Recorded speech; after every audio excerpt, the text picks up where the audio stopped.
This is my birthday cake I made for myself. No, it's not sad. I actually prefer making my own birthday cakes because every year I like to make a different cake. And from now on, I thought I'd share them with you every year. Let's get cracking! I started the day before with making the cake sponges. In a large bowl, I added 225 grams of sugar, 225 grams of softened butter, 50 grams of toasted desiccated coconut, 225 grams of self-raising flour,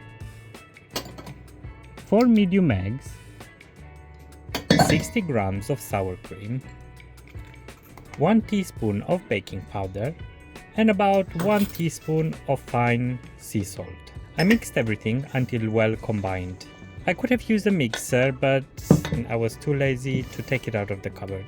I greased and lined the bottom of two 8-inch or 20 centimeters round cake tins with parchment paper and divided the batter equally between them. Did I use a scale while dividing the cake batter? No.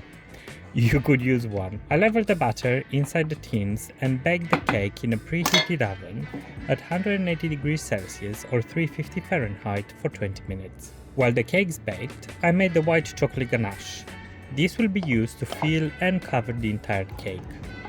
In a saucepan, I added 300 grams of heavy cream, or double cream if you're in the UK, 2 teaspoons of vanilla bean paste, and 50 grams of milk powder. You can use semi-skimmed or whole, and I gave everything a quick stir. Next, I added my chocolate, and that is 350 grams of white chocolate. I mixed the ganache over medium heat for a few minutes until the chocolate was completely dissolved. I took the ganache off the heat and stirred in 300 grams of fridge cold heavy cream, also known as double cream. I know it looks a bit thin at the moment, but I have trust in the process. I transfer the ganache into a container, place a piece of plastic wrap or cling film on the surface of it, and place the container in the fridge overnight. It's important for the ganache to be very cold before I attempt to whip it. Meanwhile, the sponges baked all the way through and got a really beautiful golden brown color. I left them to cool in their tins while I made the mango compote. For the compote, in a saucepan, I had 400 grams of diced mango, to which I added 1 teaspoon of vanilla bean paste, 50 grams of sugar, and the juice of 1 lemon. I cooked the mango on medium heat for a few minutes until the sugar dissolved. I also mixed a tablespoon of cornflour or cornstarch with a tablespoon of cold water and added it over the mango.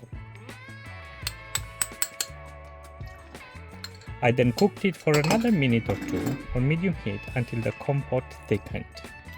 I placed it in a container and kept it in the fridge overnight to set.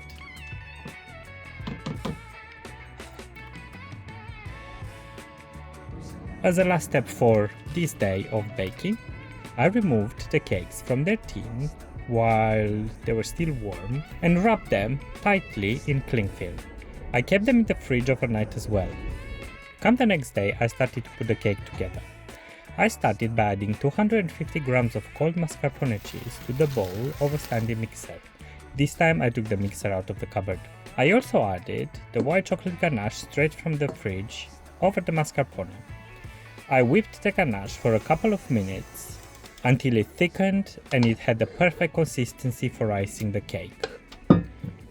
I also sliced both of the cold sponges in half so I can add more ganache to my cake. I filled up a piping bag with some of the whipped ganache and it was time to build the cake. I piped a dollop of ganache onto a plate. I placed on top of it a layer of cake. I piped a few thick rings of ganache over the sponge as you see in the video.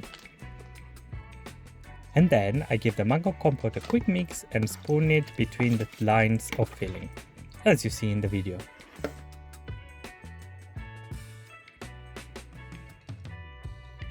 I then place another layer of cake and repeated the steps.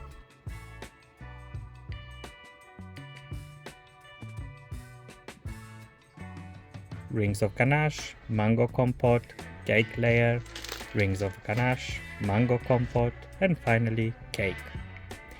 I used the remaining ganache to cover the entire cake, and I smoothed it out to give it a rustic look. It's my birthday cake at the end of the day, and I couldn't be asked to give it a polished look. I had some more ganache left, so I piped dollops all around the top edge of the cake and placed raspberries on top of each dollop. I then placed the cake in the fridge until the next day, when I aged for another year, and it was time to celebrate. And because I'm still a kid at heart, I had to add loads of sprinkles on top. And of course a few candles. Not one for each ear, because that would have covered the entire cake with candles. And there you have it, my 2026 birthday cake. If you enjoyed the video, please give it a thumbs up and subscribe to my channel. Don't forget you can find more home cooking videos and recipes on my channel, so go check it out. As always, thanks for watching, and until next time, keep on cooking!